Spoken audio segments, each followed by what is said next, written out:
I was recently invited by Tanya Siri of Procurious to present to one of their CPO roundtables on the subject of hiring great digital procurement talent. So here is the presentation. I hope you enjoy it. Yes, let's get started. So hiring great digital procurement talent is a very interesting and topical subject at present.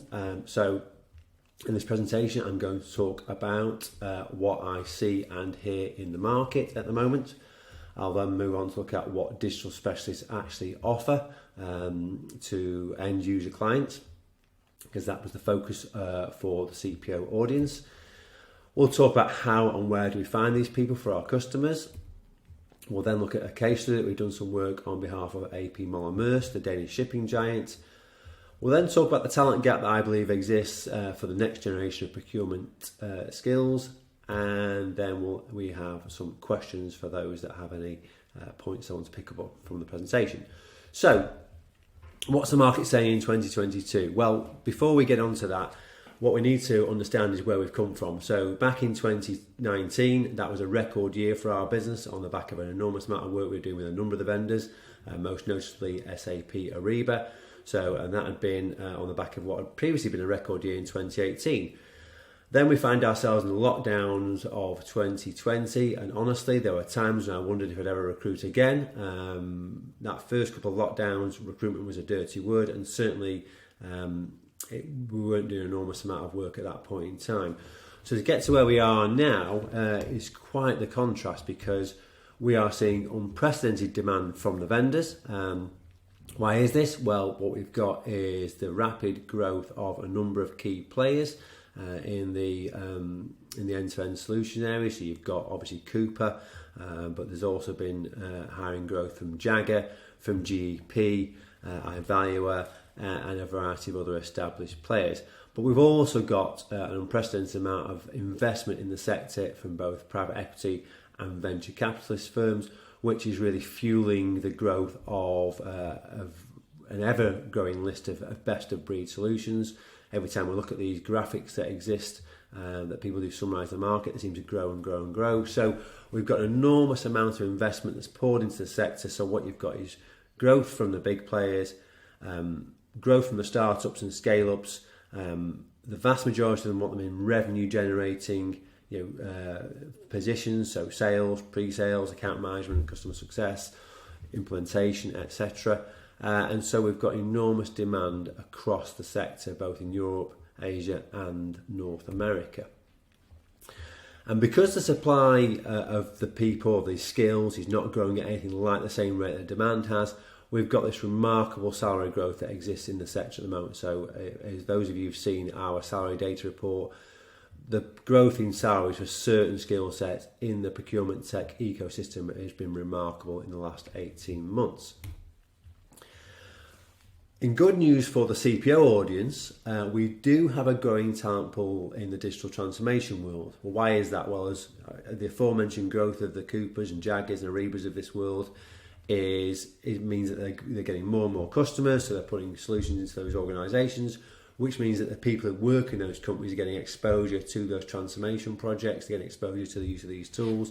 So bit by bit, the sort of corporate or end user talent pool with experience in procurement tech solutions is growing. It's quite slow. I think both the vendors and myself and other recruiters would like to see it grow quicker with more investment in training and development, but it is growing, which means that talent pool, over the next few years will become bigger and bigger.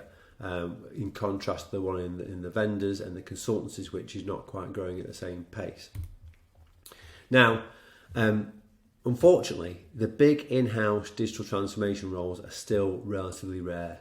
Certainly on the open market, we're not seeing enough hiring into specialist roles, in my opinion, in those areas. So the sort of people who know what it's like to go on this digital transformation journey, and we'll look at those people in greater detail in a moment. And one of my big concerns for the long term is that there are very few organisations that are hiring for the next generation of procurement tech skills. So we see these elite procurement departments that win the awards at things like procurement leaders events and such like, the likes of Bayer, GSK, those sorts of organisations, I believe those people are investing in training and development in quite a big way. But the gap between them and the rest, unfortunately, is quite large, and so a lot of organisations are still focused on more traditional procurement activities around cost saving and such like, and are perhaps not getting the chance to grow these talent pools and these next generation skills as much as we would ideally like to see.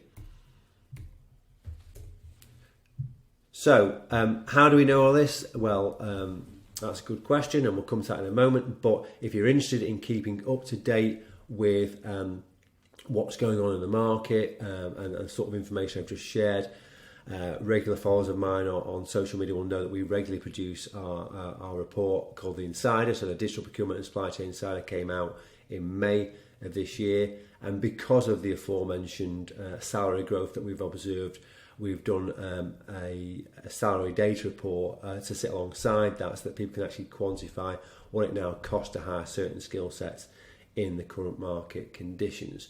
So they're both available from edburydaily.com. They're free to download with registration. So that's our way of sharing this information of what's going on in the market across the digital procurement and supply chain ecosystem. And just to prove that we've been doing it for a while, here are some of the previous covers that you may have seen in the past. Thank you to my middle daughter Eve for her help with the TikTok, as you'll see there in the corner. These are examples of the facts, or rather prove the fact that we've been producing these reports for a while. So there's a whole library of trends that have been accumulated and all the big moves that have happened over the past few years, and they're still available upon request, but the most recent one's certainly the most valuable for those that really want to get up to speed with what's going on right now. So for CPOs that want to hire a digital procurement specialist, what do these people offer? Well, from the conversations I have when I'm interviewing these people and networking with them, I believe that there's a number of things they can bring to an organisation. I think the first thing to point out is that there's a real value in these people. One of our clients is one of the big four consultancies that does an awful lot of digital transformation work. And I was speaking to one of their partners. I said, what do organisations get from hiring a seasoned digital transformation specialist who's been through this with procurement in the past? And he said, look, the people that hire somebody who's been through this before, they get so much more out of us. They get so much more out of the vendor because they know what they're looking for. They've seen the mistakes of the past. And really, that having that person in a senior position to keep them honest and know what can and can't be achieved with these things is a big factor. And he believes that companies that don't have this sort of person are missing a trick. It's a false economy, and typically they don't get as much out of the consultancies or the solutions as those that do. So that's the first point to make about this. But what they actually offer? Well, typically these people have a detailed knowledge of the solutions market. They're the people that all the software vendors are trying to sell to. They're the ones that go on all the webinars and go to the events and conferences. And so they've got a depth of knowledge about what's available in the marketplace at the moment that other people just haven't got. And that, when you're evaluating your options, whether it's an end-to-end suite, whether it's a series of best of breeds, a combination thereof, these people know the sort of possibilities, and that information typically is worth its weight in gold. And they've also got that transformation experience. They've delivered the change. They know all the various different things that need to be thought about in advance of embarking on this particular journey. They understand both the challenges and the opportunities of the tech, and that's really important. And of course, that enables them to build a business case more effectively to ensure that return on investment that's desirable for all parties is really that bit more achievable. And of course, a lot of these people do networking across their own community, so they know the mistakes of the early adopters, and again, that knowledge, that experience is incredibly valuable for an organisation embarking on this journey for the first time. And I think, going back to a point I made earlier, it's all well and good buying these solutions and putting them in, but what about the actual use of them moving forward? So these people understand the training and skills requirements to upskill the team, to get them to a point where they can truly get that return on investment I'm talking about. Of course, that can be very costly, so knowing where to invest time and resources is vital. So they're just some of the things that these experienced digital transformation specialists offer from my knowledge and talking to these people. So how and where do we find that? That's the important thing. So if you're in the market for this sort of person, or you happen to be one of these people yourself, as specialist recruiters, how do we find these people? So whenever I'm briefed by a client about hiring, well, any role really, but particularly these roles, the first question I usually ask myself is, where is this person now? Where are they working? Which is really a question, another way of saying, where are we going to find them? Now, we're fortunate enough that we're very, very specialist in this particular niche market, and it enables us to build an enormous amount of intelligence across the entire digital procurement ecosystem. And what do I mean by that? I mean the vendors, whether it be the end-to-end suites or the best of breeds, the consultancies that are known for the transformations, implementations and adoptions, and the end users. And by talking to these people on a regular basis, by networking with them at big events, by building and nurturing the relationships we have with these people, we're able to map the market and truly understand where the centres of excellence are, who's got what, who's achieved what, and that information is vital in our success to going and find the right people at the right time for our customers. So that intelligence from across the procurement tech ecosystem, talent intelligence as we call it in our marketing, is something which unfortunately probably your internal talent teams don't have time to do, or other recruiters that perhaps work across a broader range of tech markets don't have the time or resources to do, and we think that's one of our big value adds. It enables us to map the talent pools for all the key skill sets, whether it be specific vendor expertise or particular transformation expertise, the various different aspects of a big transformation project. There's various different facets to it, so we're able to map those talent pools, know where the great people are, know which projects have been successful, and all that sort of vital information. And we gather that from all different sources, but most of it is our traditional networking with the people that we work with across the sector. And when we do identify these people, again, because of the way in which we work and how we have to work in the current market with the demand so much bigger than supply, we engage a lot of long-term nurturing of relationships. Because, for example, I'll often headhunt people for a job. They might not be looking for a job at that moment in time. I might be able to convince them to go and look at the role that I've got. I often do. But sometimes there are just people that just aren't prepared to move right now. But we still invest their time and effort in those relationships, so that one day there'll come a point whereby they think about moving, and we hope that the first people they think of is us. So there's people I've moved after 3, 4, 5 years of discussions because we invest that time in building those relationships. And you can't always get the exact person you want at a given time because their circumstances might not be suited to a move, but you can give yourself a chance of being at the front of the queue, and that's something which internal talent teams can do if they're given the time and resources, and certainly we make it a priority in our business. It's one of the reasons why attending events like Procurement Leaders, Digital Procurement World, eWorld, specific vendor events like Ariba Live, Cooper Inspire, that's why it's so vital for us to be able to do that sort of thing. And what we really know is who's on the market and when, and again, when people call us and say, can you help us, they sometimes expect us to have the right person ready for them straight away. And often that is the case. We do know that people will speak to, first of all, about a particular opportunity.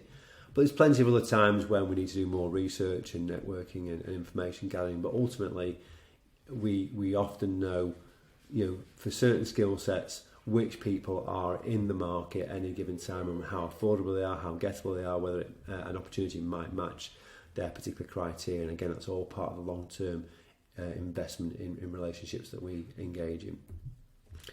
And so I mentioned the phrase talent intelligence earlier. So this is the cornerstone of what we do as a business. So if I'll just draw your attention to the third point down there, across the ecosystem, that point I make about working across the vendors, the consultancies and the end users, that's a vital part of what we do. And those conferences that we go to gives us a very visible commitment to the sector. There was a time when we went to these events and no one spoke to us. Now I never get to go to any of their presentations because I'll walk across the room. I've been speaking to one vendor. Somebody else will grab me and ask me, how much am I worth in the market? What the cost to hire is this? Have you heard about them? What do you know about this?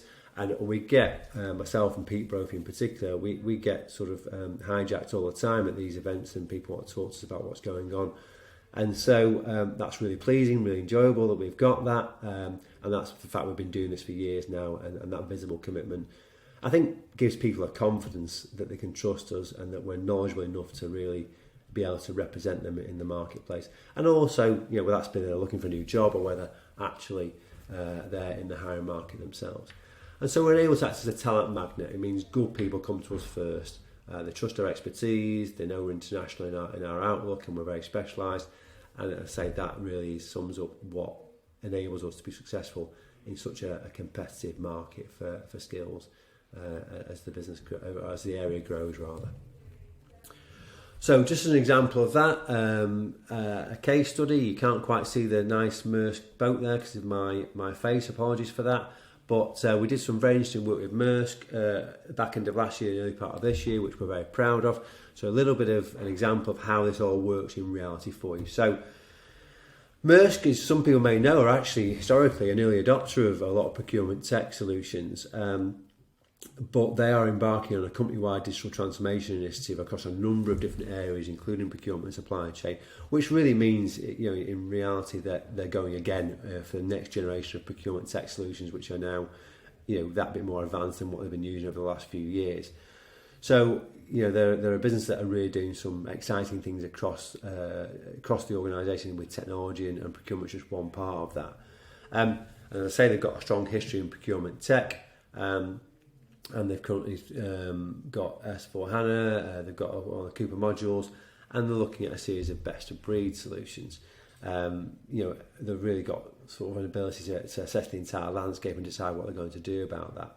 And I met the hiring manager at an SAP Ariba event in 2019 when Justin Sadler-Smith was the sales director for the UK at Ariba. Then he very kindly asked me to speak at one of his events, alongside one of the leaders at IBM, and the headline that day was a chap from Deloitte, and I met him as part of the speaker panel and built a relationship with him. And so when he landed at Maersk, I reached out to him and asked him if there's any possibilities to work with him. And at the time he was having to use his internal talent team and they were advertising, but I said, look, you're going to struggle to get the people you want because it's a relatively small talent pool. And he had to give his internal team chance to find people that ultimately they couldn't do, at which point he brought me in to support them. And the first role we had was for a solution architect, and that was somebody I'd met at an SAP Ariba Live event in Amsterdam in 2018. Somebody had sat next to it at dinner, been introduced to him by somebody I'd placed at Ariba.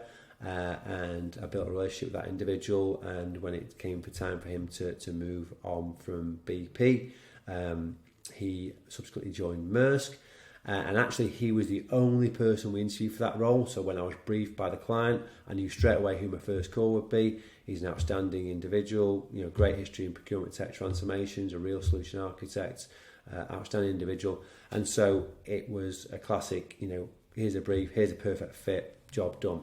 And of course the client was very happy with that because he didn't have to spend lots of time interviewing different people. The digital transformation lead was a little bit more challenging because initially the brief was very much we need that procurement expertise, and then it changed a little bit. We went a bit more technical for reasons that I'm not going into now for confidentiality. And so we interviewed 2 or 3 people, then we evolved the brief a little bit and interviewed a couple more people, and we still couldn't quite find the right fit. But then I went on a webinar that Lance Younger was running for his Procure Tech business, and I saw a chap speaking on that, and I thought, my word, he's outstanding. And I thought, I really need to build a relationship with this individual, and possibly could be a good candidate for the job with Maersk if he's looking to move. And so that's what it turned out to be. He was actually coming to the end of his time with his previous employer. He had all the skills and experience we were looking for, and he had both some technical skills and that history in procurement tech. So he turned out to be the perfect candidate, and he's now in post leading the digital transformation for procurement at Maersk. So that's 2 outstanding people that we've hired. And the key thing to point out here is I think for these 2 roles, I think there were 6 or 7 candidates interviewed in total. All of them were people that I'd met at industry events and the associated networking that I do. So going back to our talent intelligence, that investment in time and relationships really paid off for our client, and they've had 2 great people and they're very pleased with what they've got. And we're now doing some more work with them to build a team. And really, at the risk of labouring the point, this is something which in the current climate can't be underestimated, the value of that investment, and your internal talent teams can do that. You can also do it yourself. If you're the sort of person who attends these events and knows that you've got some hiring coming down the line, you can use your market knowledge and your own personal network to start to find good people. If you've got your day job, it's not something you've got an awful lot of time to do, but there are certain environments that really lend themselves well to it, and events and online webinars and that sort of thing certainly help. So if it's something you want to do, if you can't use external recruiters like ourselves, then take a leaf out of our book, quite frankly, and go and use some of this capability to enable you to have some wonderful people, or get your internal talent team to put some time and effort into it, because this is how you get to the front of the queue for the best talent in a market characterised by skill shortages. It's absolutely vital to do this sort of thing. So that's experienced digital procurement transformation specialists. What about the next generation of procurement skills? Well, I believe we have a talent gap. There's a particular reason for that. So, to my point earlier, where if I'm asked to recruit for the next generation of procurement tech skills, I ask myself, where are these people currently working? I'd ask myself, well, who employs specialists in data science or spend analytics? What about people who employ specialists in automation using things like AI and machine learning? What about cybersecurity and the Internet of Things, or the current sort of hot topic of sustainability and ESG? Who is hiring specialists or employing specialists in these areas? Because these are perceived by many as some of the next generation of procurement tech skills, and in the case of sustainability and ESG, of course, there's a whole raft of tech solutions just built around that particular market, which they're selling into procurement and supply chain at the moment, as you've probably seen. What about super users on the end-to-end platforms or the best-of-breed solutions? Who's got them? Who knows who's got them as well? So that's one of the questions that we get asked at the moment. So who is training and developing these skills? And the short answer is not many people. And I know from particular conversations, especially at the World Procurement Congress of a couple of weeks ago, a lot of tech vendors are not really impressed with what they see in these end users. They probably won't want to admit that to their target audience, and I'm not naming any names, but I know this is the case.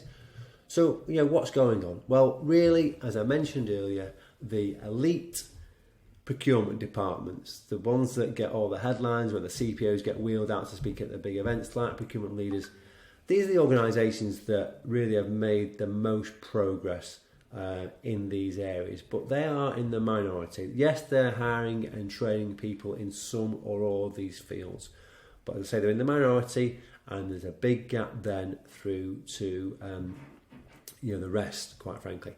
So when you go to these events like procurement leaders, and you've got people talking about the future of procurement, and they're talking about having people work in these areas, the big question is, where are you going to hire these people from?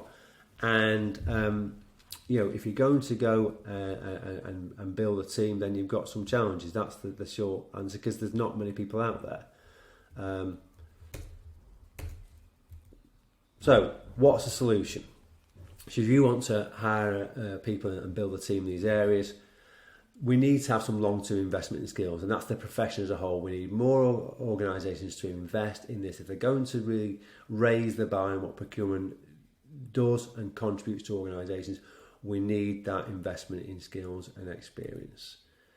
If I was the CPO of a FTSE 100 business or a Fortune 500 business, I'd be going to the nearest universities to my headquarters, and I'd be going and engaging the relevant faculty leaders of different areas. So data, for example, automation, the subjects I just mentioned on the previous slide.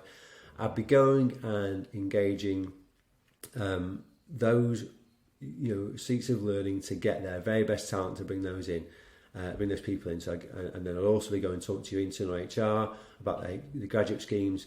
And in the UK, we can also look at apprenticeships as well. So I'd be going to really engage the young emerging talent and trying to get this sort of next generation of procurement tech skills recruited from those areas, because the alternative is that you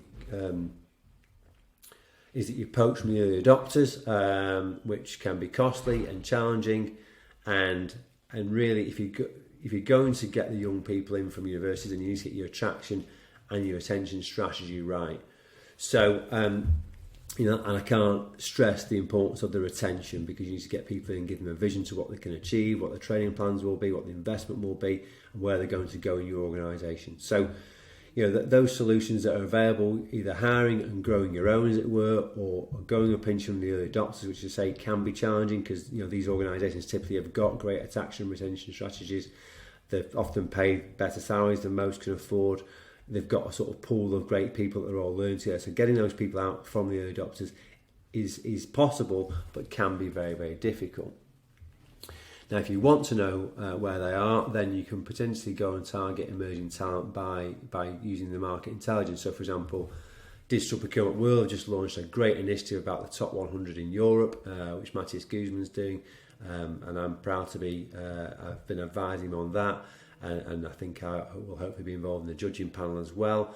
And then historically, SIPs through Supply Management Magazine have often sort of identified the 30 under 30 and similar types of schemes of great talent.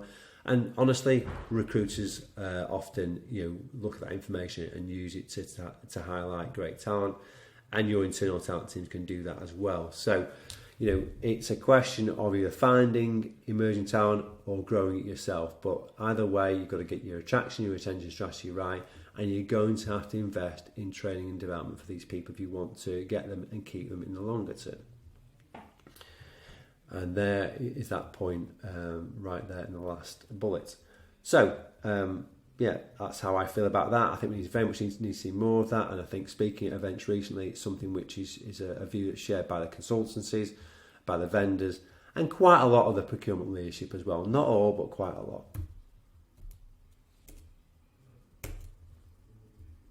So my final slide, it doesn't want to show its face.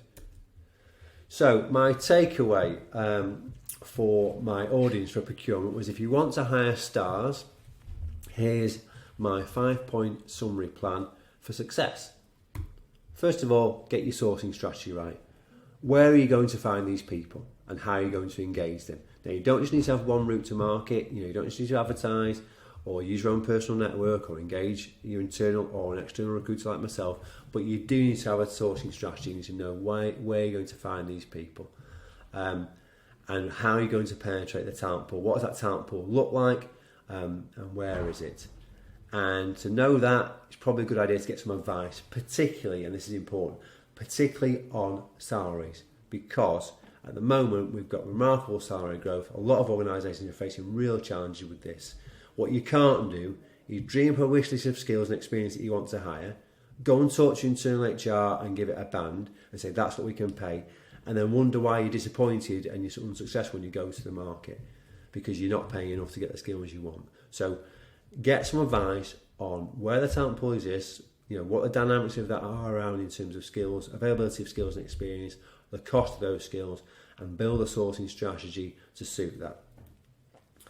Then when you do get talking to people, you need to really understand that selection processes are a two-way street. Yes, of course, you need to understand if this person's got what you want, whether they're a strong cultural fit for your organisation, whether the drivers to move are all right, all those important things you want from a selection process.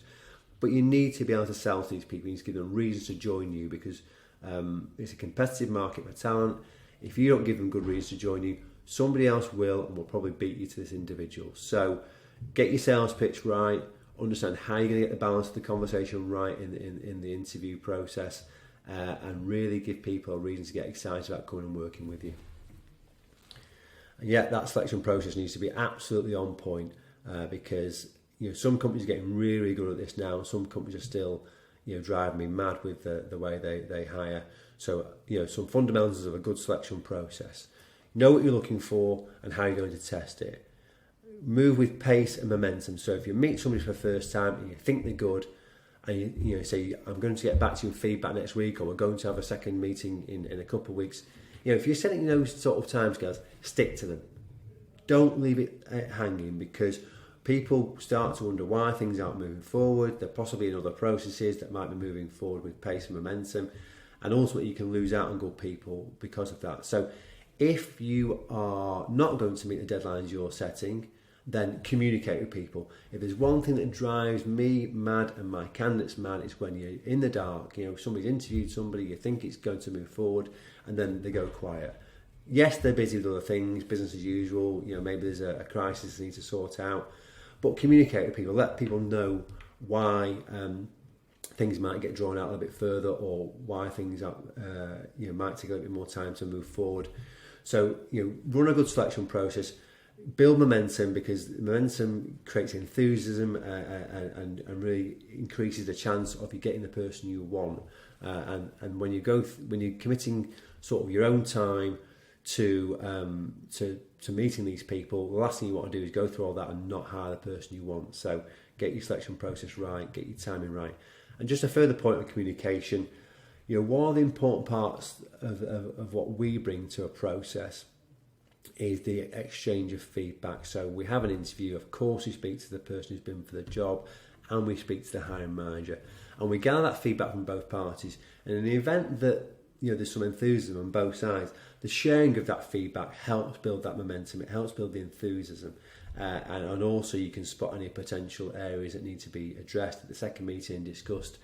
And that exchange is just vital to building consensus, ensuring that both parties are on the same page, and moving the whole thing towards a successful conclusion. So if you aren't able to use someone like us, then find a way to share that feedback. So that might be something as simple as a follow-up email saying, "Look, I really enjoyed it, I thought you made a great impression," or I really want this job. Whichever side of the equation you are, follow-up emails, or if you've got an internal talent team or HR that's acting as the interface, then get them engaged in that part of the process, because people hate to not know what's going on. They hate to not have feedback on how they perform. So if you think about that, the other side of that, if you address that by giving good communication, good feedback, good information about where the process is going, then you will find that you increase the probability of success in your recruitment processes.